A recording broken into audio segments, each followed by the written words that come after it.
Kag ako naman si Teacher Carmel. Kag ako naman si Teacher Jai. Kag ako si Teacher Rai. Sa subong nga adlaw, may ara kita bag-o nga pagatunan. Ano ayhan sa pamatyagan nyo ang aton bag-o nga pagatunan? Correct! May ari kita diri sang shape sorter.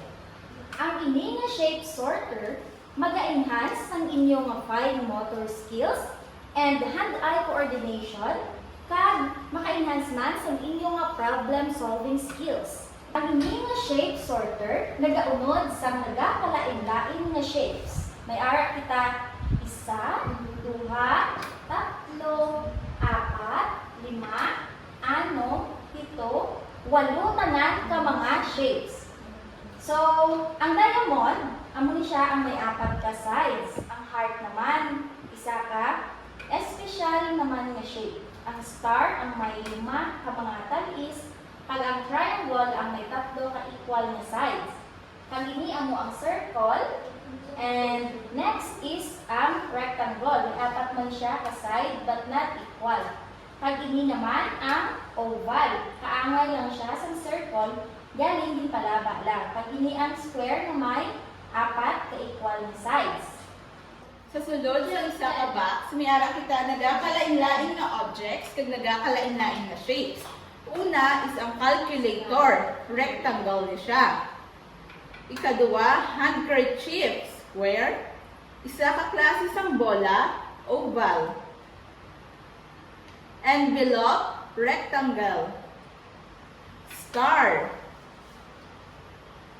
Door, rectangle na siya. Tapos, isa ang kite. Ang kite, diamond. Pizza, triangle. Watermelon, triangle. At isa ka basketball ball, circle. At tapos natin makita ang unod sa box, ihatag natin kay Teacher Rai para siya magsulod sa shape sorter. Thank you, Teacher Jai. So, ang mga objects subong, ginakaptan ko is ibuta ko na siya subong sa mga shape kung diin sila na belong. First is watermelon. Ang watermelon, naga-shape isa sa triangle. Isulod ko na siya sa shape na triangle. Next is pizza. Ang pizza naman, naga-shape naman niya sa liwat sa triangle. Isulod ko naman niya siya liwat sa triangle. Next is door. Ang door, naga-shape naman niya sa rectangle. So, isulod ko naman niya siya sa rectangle. Next is star. Isulod ko niya siya sa shape ng star. Next is envelope. Isulod ko niya siya sa rectangle. Ang next naman is basketball. Ibutata niya siya sa circle na shape.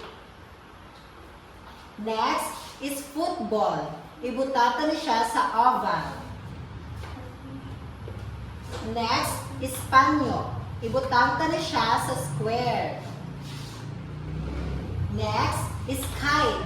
Ang shape niya naman is diamond. So, ibutang niya siya sa diamond. And last is calculator. Ang calculator naman, ibutang niya siya sa rectangle, kaya nag-shape siya sa palaba. Okay, class, matapos naton, nabalaan ang nagakalain-lain na shape, kag ang purpose sa gili nga shape sorter, kabay nga damo gid kamo nga natun-an sini nga aga. Madaming salamat mga